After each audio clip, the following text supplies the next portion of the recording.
আমরা যে সমস্ত হাফেজ মহোদয়দের নেতৃত্বে নামাজ আদায় করলাম, সম্মানিত উলামায়ে কেরাম, মসজিদ পরিচালনা কমিটির সম্মানিত সদস্যবৃন্দ এবং আমাদের আজকের মেহমান সাইফুল ভাই সহ গুরুত্বপূর্ণ অতিথিবৃন্দ যারা এখানে উপস্থিত হয়েছেন, উপরে দোতলায়, তিনতলায় এবং আরো উপরে যারা মুসল্লিরা উপস্থিত হয়েছেন, আমরা আল্লাহর দরবারে লক্ষ কোটি শুকরিয়া আদায় করছি যিনি আমাদেরকে মাহে রমজানের গুরুত্বপূর্ণ সময়গুলো অতিক্রম করে আমরা একদম শেষের দিকে চলে এসেছি। আল্লাহ চাহে তো আজকে আমাদের রিজিকে লাইলাতুল কদর নসিব হয়ে যেতে পারে। বাইরের আবহাওয়া যেটা বলছে আজকে কদরের আলামত দেখতে পাওয়া যাচ্ছে। আলহামদুলিল্লাহ, আল্লাহ আমাদের সকলকে লাইলাতুল কদরের বরকত এবং মর্যাদাকে সমুন্নত রেখে আমাদের জীবন এবং ইবাদত পরিচালনা করার তৌফিক দান করুন। সম্মানিত ভাইগণ, আমরা রব্বুল আলামিনের কাছে সবাই মুকাফেক্ষী। এমন কোন ব্যক্তিত্ব নাই, এমন কোন রাজাদিরাজ নাই যিনি আল্লাহর মুখাপেক্ষী নন। মাঝে মধ্যে আমরা একটু ভুলে যেতে বসি, কিন্তু পরক্ষণে যখন সর্দি হয়, জ্বর হয়, ডায়রিয়া হয়, মাথা ব্যথা হয়, তখন আমাদের স্মরণে আছে তিনি ছাড়া বাঁচানোর কোনো পথ নাই। ঠিক কিনা বলেন?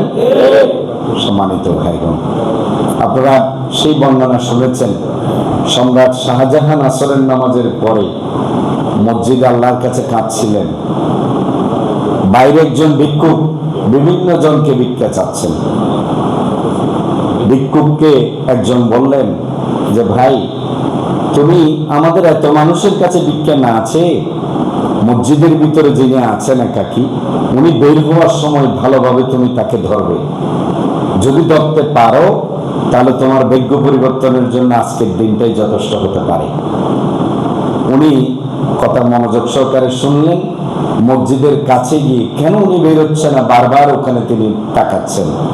তাকাতে গিয়ে দেখেন হাউমাউ করে হাত তুলে উপরের দিকে তাকিয়ে তাকিয়ে তিনি কাঁদছেন। ভিক্ষুক এরপর চলে যেতে শুরু করলো।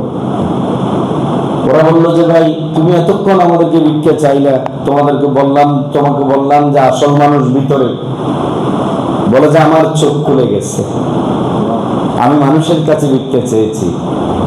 উনি নাকি সম্রাটের সম্রাট, বিরাট রাজা সম্রাট শাহজাহান। আমি তো ভিক্ষা করার সময় কাঁদি না, উনি তো উপরের দিকে এমন ভাবে কাঁদছেন, আমার চোখ খুলে গিয়েছে। তিনি যার কাছে কাঁদছেন, আমি আজকে থেকে তার কাছেই কাঁদবো শুধু।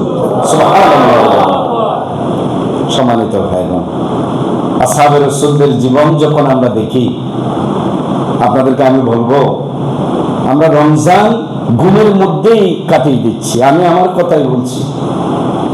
আমরা যখন আসহাবে রাসূলের জীবন দেখব, সাহাবায়ে কেরাম কিভাবে রমজান পালন করেছেন, রমাদানের শিক্ষাকে তারা কিভাবে কাজে লাগিয়েছেন, বাস্তব জীবনে তারা কিভাবে কিচ্ছুতা সাধন করেছেন।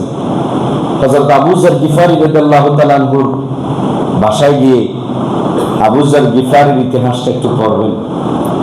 তার একটা খাওয়ার জন্য বাটি ছিল না, রান্নার কোনো ডেক্সি ছিল না, ডাইনিং টেবিল, বিছানা তো ছিলই না। কিভাবে জীবন যাপন করেছেন তার আলোচনা কিয়ামত পর্যন্ত হতে থাকবে।